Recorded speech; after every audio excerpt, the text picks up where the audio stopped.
Why the straight the default? Everyone should have to declare one way or another, and it shouldn't be this big awkward thing whether you are straight, gay, bi, or whatever. I'm just saying. Being secure in your masculinity isn't the same as being straight.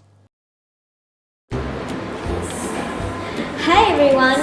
These are my favorite quotes from the book Simon vs. Homo Sapiens Agenda that I have finished reading recently. My name is Trang and I hope that you are having a great day because today I will be reviewing to you the first book that I have chosen for my reading challenge this semester, namely Simon vs. Homo Sapiens Agenda by Becky, Abertalli.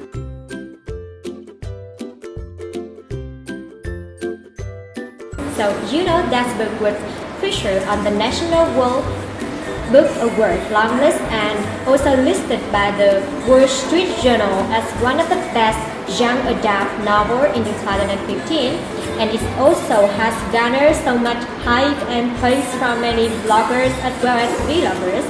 One of them is Sophia, my favorite vlogger in YouTube, and by the way, her channel is the Book Basement. If you are keen on reading book and finding some good book to read, come and subscribe to her channel.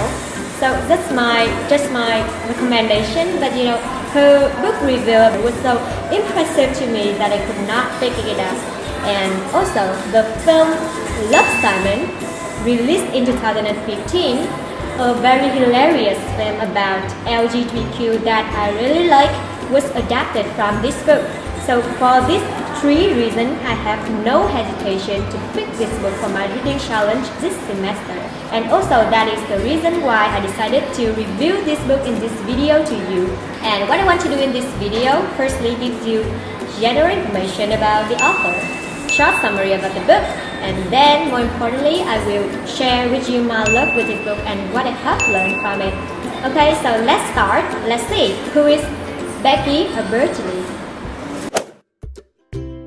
Becky Abertalli is an American author of young adult fictions.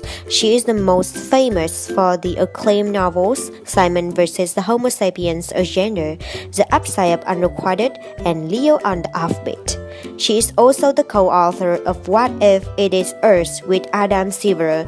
She is also a former clinical psychologist who specializes in working with children and teens. She has won 2 big prizes for the book Simon vs. the Homo Sapiens Agenda in her life, which are the American Library Association's William C. Morris Award in 2015 and German Zeus Literature Prize in 2017.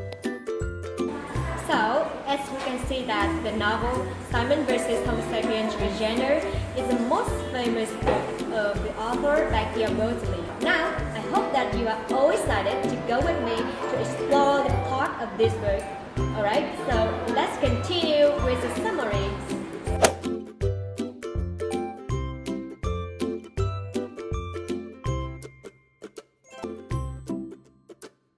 This book is about Simon Spire, a 16-year-old gay boy with what appears to be a perfect life.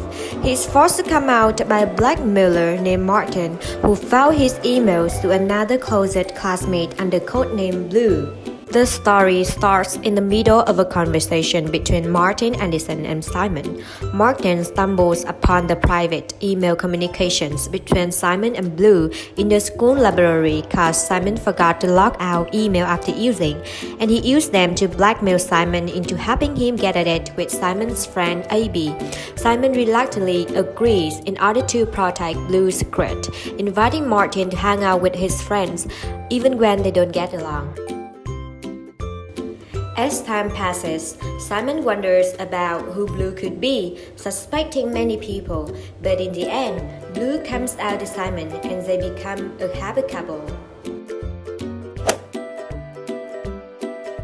I love this book and I end up giving it 5 of 5 stars.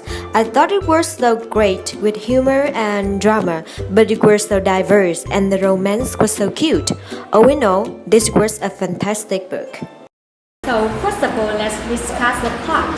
After reading this book, I felt like the plot is very simple, but it works so well. We got to see the correspondence between Simon and Blue through the emails, and I think that added such a great dynamic to the book, and we so got to see their romance and how they interact with each other, and we got the suspense who is Blue and how the things will turn out for Simon, and I think all these things create a plot that makes me turning pages wanting to know who is Blue and how the thing will turn out for Simon.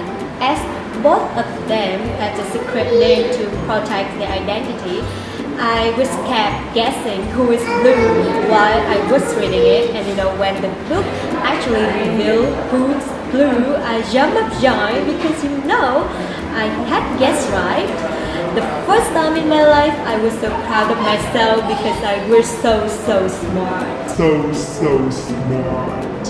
I also love all of the different relationships between Simon and his family and Simon and his friends. Simon, he is so close with his mom, his dad, and his little sister, and he also has 3 best friends. However, I had expected to see a little bit more with Leah and Nick. However, I really like the relationship between Simon and Abby. Second great thing about this book is the writing style of the author. While I was reading this book, I felt like I was in a 17-year-old boy's head. Though I didn't have any experience with that, I felt like I didn't read something from Becky Abertalli, but I truly felt Simon was telling me the story actually. And I think that it is show how strong the writing is. Well, in terms of character, let me see. First of all, Simon Spear. Simon Spear is a very lovely protagonist, I have to say. He is not so perfect, but he is very admirable. In this novel, he was developed very neatly, and I adore the way how he realized all the things that he hasn't noticed before in his relationship with others. And also, his humor was very cute, very adorable, very hilarious too. And it is shown in the character writing of Becky Abertalli in this novel. And about other characters, honestly, I didn't care much about them. Well, not because I didn't like them, but because all of my attention was on Blue and Simon and his cute relationship. And I just saw them as factors that can affect to Simon to become who he really is in the end. Last but not least is about Blue. Blue, I like the way how his persona was woven into this story. It was so smart, so clever. Blue is an interesting guy through his emails. I just wish to see a little bit more him and Simon in the end of the story. They are so annoyingly adorable. I hate them, but I also like them too. Now I would like to share with you guys what I have learned from the book. Actually, I have learned a lot. And the first lesson is do not afraid to express yourself. Simon has been hiding his secret on what he truly feels for years. He was too afraid to show to people what he truly is. We have to come to a point in our life when we also experience this. We are too afraid what others might think of us. We are too afraid that they might not understand. We are too afraid that things may change. Well, you shouldn't be. You are not just fooling other people, but you are fooling yourself. Life is too short. If you love someone, tell them. If you think you are different, show them. Know that not doing the things you wanted to do is the worst regret. The second message that I have got for myself from reading this book is never break someone's trust. A lot breaking trust happened in this book and all ended up really bad. Trust is one of the most beautiful things you will receive and give to a person. If someone trusts you with something, it means you are different and you are special. It means they are comfortable talking to you, sharing their secrets to you because they see that you are a reliable person, someone they can trust with something, and that is precious and rare. So never make that the wrong move. A broken trust may be fixed, but it will never be the same again. Last but not least, this book helps me to realize that there is always good things in every bad things. When everything almost collapsed in Simon's life, it still resulted to a collateral beauty. He was able to free himself from hiding. His relationship with his family even grew deeper. Their friendship grew stronger, and most of all, he found his one true love. This book reminds me of a quote that I really like from Susan Colasanti. Even in a bad situation, there is always a positive sign, even if you can't see that. So these are 3 lessons that I have gained for myself from reading this book. If you are looking for a readable, a very happy and super fun book, please pick this one up and warm up the heart.